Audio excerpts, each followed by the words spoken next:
తేజస్వి సూర్య ఓ వెధవా అన్నారు కేసీఆర్. బీఆర్ఎస్ సభ్యులు పార్లమెంట్లో ఉంటే రణరంగం సృష్టించేవాళ్లన్నారు. కాంగ్రెస్ వెధవలు ఒక్కరు కూడా తేజస్వి సూర్య వ్యాఖ్యలను ఖండించలేదన్నారు కేసీఆర్. ఇక తెలంగాణ గురించి ఇష్టం వచ్చినట్లు మాట్లాడితే కాంగ్రెస్ బీజేపీ నేతలు మనుషులు కారని ప్రశ్నించారు. ఎన్నో సందర్భాల్లో తనను మానసికంగా క్షోభకు గురిచేశారన్నారు కేసీఆర్. రాష్ట్రంలో రైతుల పరిస్థితి రోజురోజుకు దిగజారిందన్నారు కేసీఆర్. ప్రభుత్వానికి ధాన్యం కొనడం చేతకాదన్నారు. రాష్ట్రంలో ఏం జరుగుతుందో అర్థం కావట్లేదన్నారు కేసీఆర్. ఇక తెలంగాణ బొందల పట్టుడు అయిందని చెప్పారు. రైతుకు మరింత సమాచారం తెలంగాణ భవన్ నుంచి శ్రీనివాస్ అందిస్తారు. శ్రీనివాస్, కేసీఆర్ కామెంట్లపై అప్డేట్స్ ఏంటి? కరెక్ట్గా 3 గంటలకు సమావేశం స్టార్ట్ అయింది.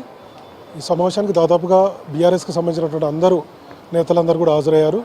సో ఇప్పుడు కేసీఆర్ నేతలను ఉద్దేశించి మాట్లాడుతున్నారు. ఇంకా ఆయన స్పీచ్ కంటిన్యూ అవుతుంది. ఒక 3-4 అంశాలను ఆయన ప్రస్తావించారు. కొంత సమాచారం మనకు వచ్చింది. అందులో మెయిన్గా ఏంటంటే రాష్ట్ర ప్రభుత్వం మీద ఆయన చాలా సీరియస్గా రియాక్ట్ అయ్యారు. ప్రస్తుతం ఈ 2.5 ఏళ్ల పాలనలో కాంగ్రెస్ ప్రభుత్వము సరిగా పనిచేయడం లేదని ప్రజలు ఇబ్బంది పడుతున్నారు అన్నటువంటి విషయాన్ని నేతలకు దిశానిర్దేశం చేశారు. ఇక మెయిన్గా మరొక అంశం మనం చెప్పుకోవాలి. తేజస్వి సూర్య పార్లమెంట్లో చేసినటువంటి కామెంట్స్ మీద కేసీఆర్ చాలా సీరియస్గా రియాక్ట్ అయ్యారు. ముఖ్యంగా పార్లమెంటులో ఆయన మాట్లాడినప్పుడు కాంగ్రెస్ ఎంపీలు ఏం చేశారు, బీజేపీ ఎంపీలు ఏం చేశారు అనేది ఆయన నిలదీశారు. తేజస్వి సూర్య ఒక ఎదవ అంటూ ఆయన చాలా సీరియస్ కామెంట్ చేసినటువంటి పరిస్థితి ఉంది. ఎందుకంటే ఆయన గతంలో తెలంగాణ రాష్ట్ర ఏర్పాటును పాకిస్తాన్ విభజనతో ఆయన పోల్చారు. దీని మీద అప్పట్లో పెద్ద ఎత్తున దుమారమే రేగింది, మనకు తెలిసినటువంటి విషయమే. ఈసారి మరొకసారి కేసీఆర్ ఈ అంశాన్ని ప్రస్తావించారు. సో అదే కనుక పార్లమెంట్లో లోక్సభలో బీఆర్ఎస్ ఎంపీలు కనుక ఉంటే ఖచ్చితంగా నిలదీసే వాళ్ళు, ఆయన సంగతి ఏందో తేల్చేవాళ్ళం అనేటువంటి విషయాన్ని కూడా బీఆర్ఎస్ నేతలకు ఈ స్పీచ్ సందర్భంగా కేసీఆర్ ప్రస్తావించారు. ఇక మిగతా అంశాలు, సిఆర్ పాటిల్ ఈ మధ్య కాళేశ్వరం ప్రాజెక్టు గురించి కూడా మాట్లాడినప్పుడు కూడా BRS MP, Rajya Sabha MP Suresh Reddy ఆ విషయాన్ని ప్రస్తావించారు. కొంత అడ్డుకునేటువంటి ప్రయత్నం చేశారనేటువంటి విషయాన్ని ఆయన మరొకసారి గుర్తు చేశారు. ఇంకొక వైపు తెలంగాణ గురించి ఇష్టం వచ్చినట్టుగా ఎంపీలు మాట్లాడుతుంటే బీజేపీ నేతలు సైలెంట్గా ఎందుకున్నారు, ఇట్లాంటి అంశాలను ప్రజల్లోకి బీఆర్ఎస్ తీసుకువెళ్లాలన్నటువంటి విషయాన్ని కూడా ప్రస్తావించారు. ఇక మరోవైపు ఏప్రిల్ 14న అంబేద్కర్ జయంతి సందర్భంగా ఆయన విగ్రహాన్ని చూడడానికి ఆయన అభిమానులు లేదంటే ఇతర రాష్ట్రాల నుంచి కూడా చాలామంది, ఎందుకంటే చాలా పెద్ద విగ్రహము బీఆర్ఎస్ ప్రభుత్వంలో ఏర్పాటు చేశారు, 125 అడుగుల విగ్రహం.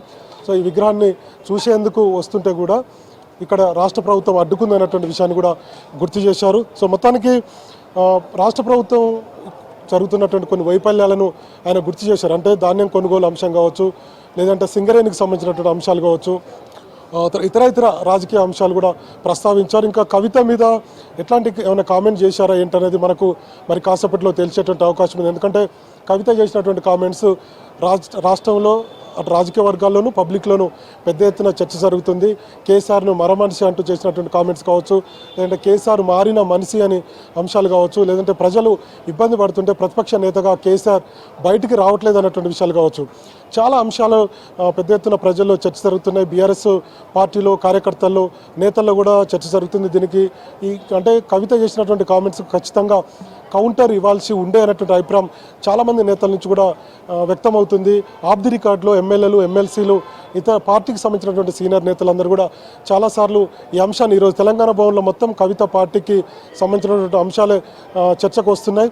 ఒక 2-3 నాయకులు కలిస్తే కవితకు సంబంధించినటువంటి అంశాన్ని మాట్లాడుకున్నారు. కాబట్టి తెలంగాణ రాష్ట్ర సేనగా కవిత పార్టీ ప్రకటించిన తర్వాత ఆ సందర్భంగా కేసీఆర్పై చేసినటువంటి కామెంట్స్కు ఖచ్చితంగా బీఆర్ఎస్ ముఖ్య నేతలు అంటే హరీష్ రావు కావచ్చు, కేటీఆర్ కావచ్చు, కేసీఆర్ కావచ్చు ఖచ్చితంగా కౌంటర్ ఇవ్వాలి. కౌంటర్ ఇస్తేనే బీఆర్ఎస్ క్యాడర్లో ఒక జోష్ ఉంటుంది, ఒక కరెక్ట్ కౌంటర్ పడ్డది అనేటువంటి విషయాన్ని అట్లా ఆ విధంగా ఉంటే క్యాడర్లో జోష్ పెరుగుతుంది అనేటువంటి విషయాన్ని కూడా చాలామంది బీఆర్ఎస్ నేతలు ఈరోజు తెలంగాణ రాష్ట్ర ఆవిర్భావ దినోత్సవం సందర్భంగా తెలంగాణ భవన్కి వచ్చిన సందర్భంలో చాలామంది నేతలు గుర్తు చేశారు. మీడియాతో ఆఫ్ ది రికార్డులో ఇంటరాక్ట్ అయినప్పుడు కూడా ఖచ్చితంగా కవితకు కౌంటర్ ఇవ్వాలనేటువంటి విషయాన్ని కూడా చెప్తూ వస్తున్నారు. ఎందుకంటే కవిత కేసీఆర్ కూతురు, ఆమె కేసీఆర్ను టార్గెట్ చేసినప్పుడు ఖచ్చితంగా ప్రజల్లో చర్చ జరుగుతుంది, అది ప్రజల్లోకి వెళ్ళేటువంటి అవకాశం ఉంటుంది, బీఆర్ఎస్కు మైనస్గా ఉంటుంది. కాబట్టి ఖచ్చితంగా కౌంటర్ ఇవ్వాలనేటువంటి విషయాన్ని అయితే కోరారు. మరి కేసీఆర్ చాలా అంశాలను ఇందాక నేను చెప్పినట్టుగా చాలా అంశాలను ప్రస్తావిస్తున్నారు.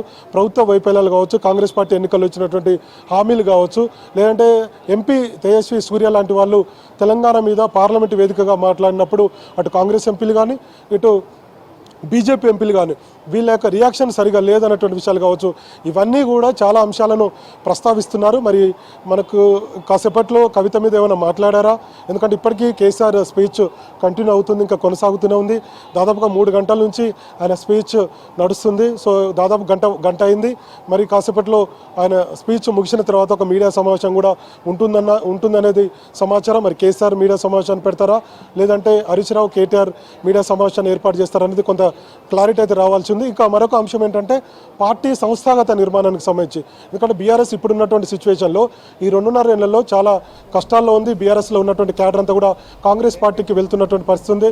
2023 ఎన్నికల తర్వాత అధికారం కోల్పోయిన తర్వాత 10 మంది ఎమ్మెల్యేలు కాంగ్రెస్ పార్టీకి వెళ్ళిపోయారు. ఆ తర్వాత జరిగినటువంటి పార్లమెంట్ ఎన్నికల్లో ఘోర వైఫల్యాన్ని చవిచూసింది బీఆర్ఎస్. 2001 పార్టీ పెట్టిన తర్వాత ఎంపీ సీట్లలో ఎప్పుడు బీఆర్ఎస్ 1-2 గెలుస్తూ వచ్చింది, కానీ ఈసారి 3వ స్థానానికి పడిపోయింది. అంటే అధికారం కోల్పోవడం, ఆ తర్వాత 10 మంది ఎమ్మెల్యేలు కాంగ్రెస్ పార్టీలోకి వెళ్ళడం, మరోవైపు పార్లమెంట్ ఎన్నికల్లో ఒక ఎంపీ సీటు గెలకపోవడం, ఆ తర్వాత జరిగినటువంటి జూబ్లీహిల్స్ ఉప ఎన్నిక కావచ్చు, దాంట్లో కూడా బీఆర్ఎస్ ఓటమి చెందింది. ఆ తర్వాత జరిగినటువంటి గ్రామ పంచాయతీ ఎన్నికల్లో కూడా అంతంత మాత్రమే పెర్ఫార్మెన్స్ ఇచ్చింది. మొన్న జరిగినటువంటి మున్సిపల్ ఎన్నికల్లో కూడా ఆ స్థాయిలో పెర్ఫార్మెన్స్ లేదు. సో ఇట్లా అన్ని కష్టాల్లో ఉంది. ఒకవైపు కవిత సస్పెండ్, ఆమె పార్టీ పెట్టడం, బీఆర్ఎస్ని టార్గెట్ చేస్తూగా కవిత ఆరోపణలు చేయడం. సో మొత్తానికి ఇవన్నీ ఎపిసోడ్లో బీఆర్ఎస్ వాస్తవానికి కొంత కష్టాల్లో ఉంది. ఇట్లాంటి పరిస్థితుల్లో క్యాడర్ అంతా కాపాడుకోవాలంటే ఖచ్చితంగా ఒక జోష్ కావాలి. వాళ్ళకు పబ్లిక్ మీటింగ్లోనో లేదంటే కార్యాచరణ రూపొందించుకోనో అధికార పార్టీ ఇచ్చినటువంటి హామీల మీద ప్రజల్లోకి వెళ్ళో కొంత క్యాడర్ని కాపాడుకునేటువంటి ప్రయత్నం, వాళ్ళలో ఒక జోష్ నింపే ప్రయత్నం చేయాలని బీఆర్ఎస్ అయితే ప్రయత్నాలు చేస్తుంది. ఎందుకంటే వచ్చేటువంటి రోజుల్లో పార్టీ నిర్మాణం జరగకపోతే ఖచ్చితంగా ఎఫెక్ట్ పడేటువంటి అవకాశం ఉంది. ఇంకొక వైపు రేవంత్ రెడ్డి చాలా సీరియస్గా బీఆర్ఎస్ మీద రియాక్ట్ అవుతున్నారు. గతంలో జరిగినటువంటి అవినీతి, గతంలో కాళేశ్వరం కావచ్చు, ఇతర పథకాల్లో కావచ్చు, వీటన్నిటిలో అవినీతి జరిగిందని చెప్పి ఒకవైపు ఆరోపణలు, ఇంకొక వైపు కవిత చేస్తున్నటువంటి ఆరోపణలు అటు బీజేపీకి, ఇంకొక వైపు కాంగ్రెస్ పార్టీకి అస్త్రంగా మారాయి. దీంతో కొంత బీఆర్ఎస్లో ఒక రకమైనటువంటి వాతావరణం, అంటే బీఆర్ఎస్లో చేరాలన్నా లేదంటే పార్టీ నుంచి బయటకు వెళ్ళిన వాళ్ళు తిరిగి పార్టీలోకి రావాలన్నా, క్యాడర్ మళ్ళీ బీఆర్ఎస్ వైపు చూడాలన్నా ఖచ్చితంగా గ్రౌండ్లోకి వెళ్ళాలి, గ్రౌండ్లో ప్రజల్ని కలవాలి, ప్రజలతోటి కలిసి కొన్ని ఆందోళన కార్యక్రమాలు నిర్వహించాలి, అధికార పార్టీ మీద ఒత్తిడి తీసుకురావాలి, ఎన్నికల్లో ఇచ్చినటువంటి హామీలను అమలు చేసేంత వరకు ప్రజలతో మమేకమై పోరాటం చేయాలన్నటువంటి ఒక నిర్ణయానికి వస్తున్నట్టుగా మనకు అర్థమవుతుంది. అందులో భాగంగానే ఈరోజు ఒక కార్యాచరణ ప్రకటించేటువంటి అవకాశం ఉంది. మేలో సభ్యత్వ నమోదు, జూన్ నాటికెల్లా గ్రామ, మండల, జిల్లా, రాష్ట్ర కమిటీలు ఇవన్నీ కూడా ఏర్పాటు చేసుకొని ప్రజల్లో ఉండే విధంగా ఒక కార్యాచరణకైతే సిద్ధమవుతుంది. ఇక ఫైనల్గా కవిత చేసినటువంటి కామెంట్స్కు బీఆర్ఎస్ ఎలా రియాక్ట్ కాబోతుంది, ఎలా కౌంటర్ ఇవ్వబోతుంది అనేది మనకు మరి కాసేపట్లో తెలిసేటువంటి అవకాశం ఉంది. ఇప్పటివరకైతే 48 గంటలు దాటిపోయింది, దాదాపు 2 రోజులు దాటిపోయింది. కవిత మాట్లాడి ఆమె చేసినటువంటి కామెంట్స్కు ఒకరిద్దరు నేతలు, కింది స్థాయిలో జిల్లా అధ్యక్షులు లేదంటే ఒకరిద్దరు మాజీ మంత్రులు తప్ప హరీష్ రావు కానీ, కేటీఆర్ కానీ, కేసీఆర్ కానీ ఇంతవరకు కవిత చేసినటువంటి కామెంట్స్ మీద ఇంతవరకు రియాక్ట్ కాలేదు. అది గ్రౌండ్లో ఉంది. బీఆర్ఎస్లో క్యాడర్ చర్చించుకుంటున్నారు. సో ఖచ్చితంగా ఒక కౌంటర్ ఇవ్వాల్సినటువంటి అవసరం ఉంది.